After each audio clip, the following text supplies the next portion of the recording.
भाजपा ने कहा कि हम चिंतन करेंगे। मुझे लगता है कि अल्पसंख्यक वोट हमको क्यों नहीं मिला। जोशी जी रुक जाइए, मेरी सलाह ये होगी, अल्पसंख्यक वोट क्यों नहीं मिला उसमें चिंतन कम करिए।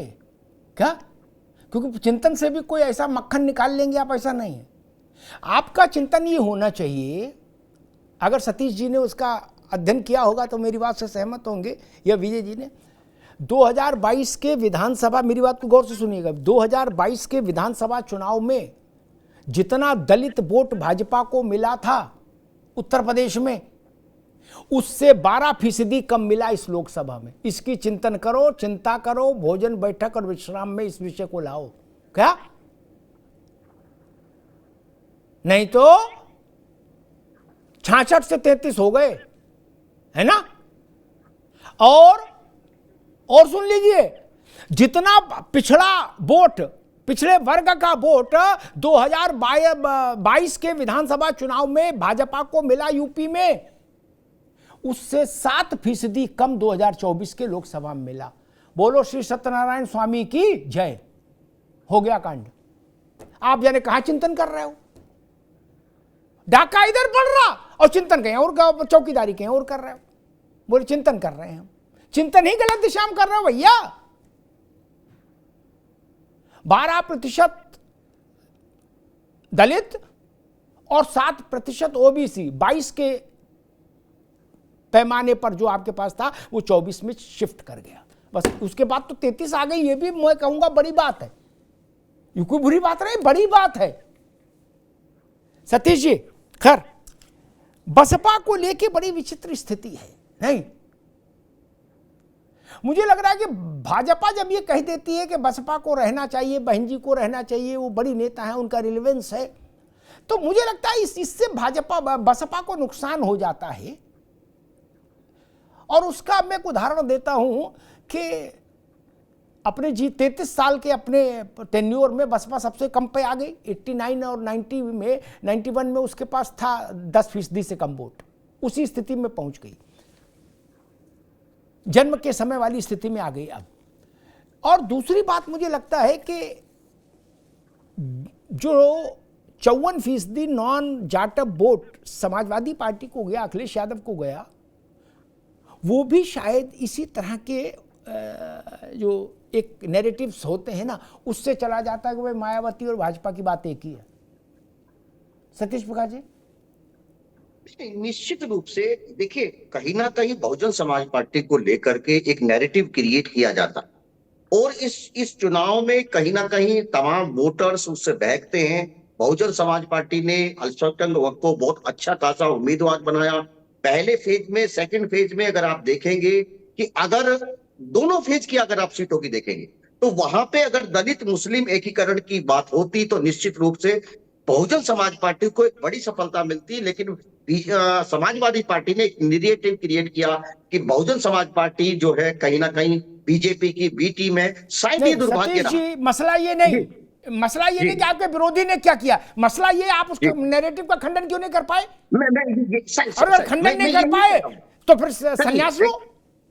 सुनिए, दुर्भाग्यपूर्ण ये रहा कि बहुजन समाज पार्टी इस नैरेटिव को तोड़ नहीं पाई। यही शायद उसकी असफलता का सबसे बड़ा कारण है।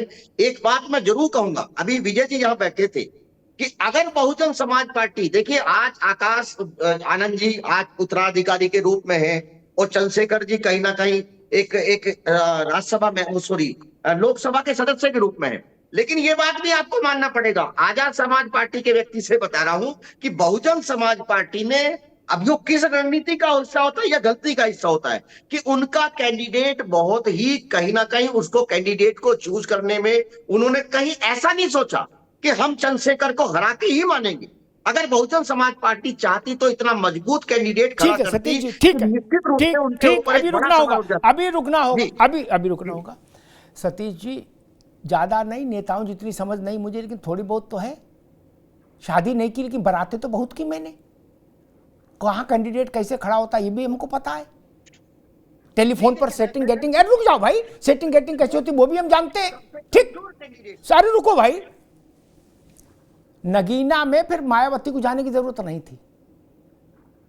आनंद भी जाते, हल्का फुल्का कुछ बोल वाल के चले आते। चंद्रशेखर पर धुआंधार आधा घंटा नहीं बोलते, और ऐसा भाषण कि जैसे चंद्रशेखर किसी लायक नहीं, कुछ है ही नहीं। बोले ये आदमी सब जगह घुसता है और सब जगह दुदकारा जाता है, इसको कहीं कोई जगह नहीं मिल रही। आकाश, फिर इतनी लड़ाई नहीं करनी चाहिए थी, चुपचाप जाते अपने कैंडिडेट के लिए 10-5 मिनट भाषण देके चले जाते। बहन जी को तो जाने ही नहीं चाहिए था। अगर यही फील थी, विजय जी आ रहा हूं बस, अगर यही फील थी कि हमारे वर्ग का नौजवान है, जीत के जाए लोकसभा, तो बहन जी वहां क्यों गई थी? विजय जी वो कह रहे हैं कि वो तो बहन जी ने ऐसे जितवा दिया, वरना बहन जी चाहती तो नहीं जीतता। देखिए, हम बहन जी का सम्मान करते हैं, वो हमारी सम्मानित नेता हैं जी, मगर अगर बहन जी के मन में थोड़ा और भी हमारे प्रति कुछ भावनाएं होती तो वो बिल्कुल भी कैंडिडेट वहाँ नहीं डालती। अभी हमारे सतीश भाई कह रहे थे कि वहाँ हल्का कैंडिडेट नहीं था, वो हल्का कैंडिडेट नहीं था, कैंडिडेट बड़ा मजबूत था। मगर जो नगीना की जनता है, उन्होंने मन बनाया कि हमको चंद्रशेखर को जिताना है, और कोई कसर नहीं छोड़ी गई वहाँ हमें हराने के लिए। मैं खाली बसपा की बात नहीं कर रहा हूँ, बसपा के बहन जी भी वहाँ गई हैं, आकाश आनंद जी भी वहाँ गए हैं, और तमाम पार्टी के नेता 2-2 बार वहाँ गए हैं, मगर कसर कोई नहीं छोड़ी। मगर जनता सब जानती है कौन पार्टी, कौन संगठन किसके लिए काम कर रहा है, और कौन पार्टी एसी में बैठ करके संविधान बचा रहा है। तो बात वहाँ कैंडिडेट की नहीं थी, वहाँ बात जनता की थी कि कौन आदमी हमारे साथ आएगा। वहाँ का पूरा दलित समाज, पूरा मुस्लिम समाज, मैं ये कहूँ वहाँ का जो हमारा जनरल कास्ट के समाज ने भी हमको वोट किया है, उन्हें पता है कि अगर कोई दलितों, पिछड़ों और अदर समाज में जो शोषित समाज है, उसकी अगर कोई लड़ाई लड़ सकता है तो वो चंद्रशेखर लड़ सकता है। मैं एक छोटी सी एक वहाँ की घटना बता देता हूँ। अभी हमारी बहन बैठी है यहाँ, जिस दिन चुनाव प्रचार चल रहा था तो हमारे नेता रास्ते में निकल के जा रहे थे, तो वहीं रास्ते में एक ही शख्स का एक्सीडेंट हो गया, और हमारे नेता रुके, उन्होंने अपनी गाड़ी, खुद की गाड़ी से उतरे और खुद की गाड़ी उनको दे करके उनको अस्पताल भेजा। और बाद में जब वो जो परिवार वाले हमारे पास आए उनको मिलने भाई के पास, वो राजपूत समाज के थे। तो हाँ, चंद्रशेखर आजाद ये वो किसी एक जाति के नेता नहीं है। ठीक है विजय भाई, ठीक ठीक। जोशी जी, बीएसपी अभी क्लेम कर रही है कि वो तो हमने थोड़ा आंख उधर कर ली थी, मुंह उधर कर लिया तक भाई चंद्रशेखर जीत जाओ। ये मामला थोड़ा पचने वाला नहीं है, नहीं? इसके लिए तो हाजमोला खाओ तब भी नहीं पचेगी ये थ्योरी। बहन जी वहां गई, पूरा भाषण दिया, और आकाश आनंद ने तो वहां मोर्चे खोल दिया था, धैतेरे की कर दी थी। नहीं अमिताभ जी, मैं 1 मिनट का अपने साथी डॉक्टर ऋचा राजपूत को जवाब दे दूं, जो कि एनवायरमेंट इंजीनियरिंग को कोई कोर्स ही नहीं मान रही थी। लेकिन देश आपसे एनवायरमेंट इंजीनियरिंग के बारे में ज्ञान नहीं चाहता। हम चाहते हैं आप बताएं कि एंटायर पॉलिटिकल साइंस के बारे में बताती तो बहुत अच्छा होता, मेरे को भी जानकारी मिल जाती उस कोर्स के बारे में। दूसरा विषय, मैं आपके विषय पर आना चाहता हूँ। हम बहुत संकल्पित होकर कहना चाहते हैं, हमारी कोई चर्चा का विषय नहीं है। आदरणीय बहन जी की पार्टी, हमारे को जिम्मेदारी है 2022 के चुनाव के बाद, 24 के चुनाव के बाद इस प्रदेश ने जिम्मेदारी दी है 2027 में भारतीय जनता पार्टी का सूर्यास्त कैसे हो, इस दिशा में हमने 2024 के परिणाम के बाद काम करना शुरू कर दिया है। हम इधर भी नहीं देख रहे, उधर भी नहीं, केवल भारतीय जनता पार्टी का सूर्यास्त करना, अन्य की कोई चर्चा भी हम नहीं करते। ठीक समझिए भैया। ऋचा राजपूत जी, जोशी जी कह रहे हमें कोई लेना देना नहीं, हम तो भाजपा के घर का मेन स्विच बंद करना चाहते हैं, उसी में लगे 27 में मेन स्विच ऑफ कर दे ताकि बिजली जले नहीं। ऋचा राजपूत, देखिए बस मैं इतना कहना चाहती हूँ कि विपक्ष अभी केवल समीकरण का आनंद, अब डिग्री पर जाना, बाकी बात करना। हाँ। डिग्री पे नहीं जा रही हूँ, डिग्री तो मैंने बता दी कि कौन सी वैक्सीन लगा के आए हैं। दूसरी चीज ये कि जिस नगीना सीट में ये लोग इतना चौड़ में हो रहे हैं कि ठीक है हमने ये समीकरण बताया वो बताया, तो मुझे लगता है कि उस सीट पे मुझे बात ही नहीं करनी चाहिए कि सपा ने इतने मतलब 70% अल्पसंख्यक वोट वालों को मौन स्वीकृति दी कि वो जीते, कि बसपा ने क्या बोला, इससे मुझे कोई फर्क नहीं पड़ता। मुझे बस अब ये है कि भारतीय जनता पार्टी अपने जिस तरीके से लोगों को साथ के काम कर रही थी, हम चुनाव के दूसरे दिन से उस काम में लग चुके हैं। हाँ, विपक्ष को चिंता करनी चाहिए कि जो खटाखट पैसे देने का समीकरण बता के इन्होंने लगभग 10-15% वोट तो साधा है, उसको वो रैली के समय देंगे कि नहीं देंगे ये भी जानकारी आप दीजिएगा। अब उससे क्योंकि जहाँ सरकारें बनी है वहाँ भी सूचना हमें मिल नहीं रही कि पैसा आ रहा है। है ना, वहाँ जानकारी मिल नहीं रही है कि पैसा आ रहा है। 15 लाख रुपए दे नहीं पाएंगे इसको, अब तक इंतजार कर रहा है। कर्नाटक में 3-3 रुपए पेट्रोल डीजल का बढ़ा दिया है। अरे जोशी जी लगातार मत बोलिए।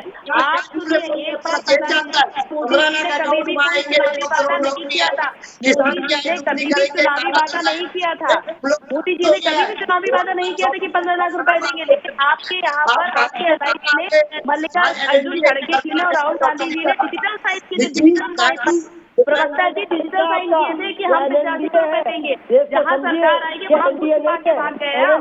यहाँ पर कह रहे हैं कि हम जाके जिले में रैली करेंगे। जब अभी जब विधानसभा की तैयारी करने जाएंगे और जब उपचुनाव में लड़ने जाएंगे तो लोग निकल के पहले आपसे 85 रुपए मांगेंगे।